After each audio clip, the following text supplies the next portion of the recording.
بسم الله الرحمن الرحيم.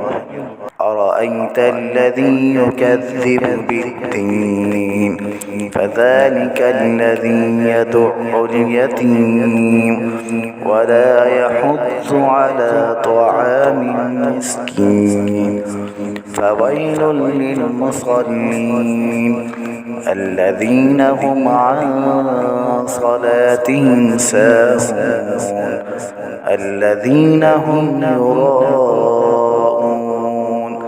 ويمنعون الماعون.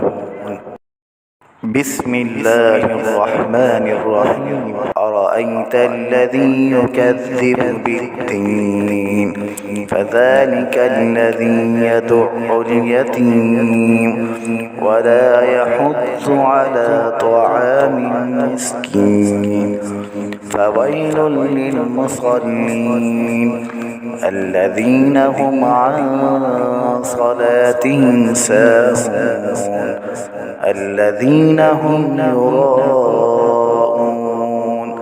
ويمنعون الماعون.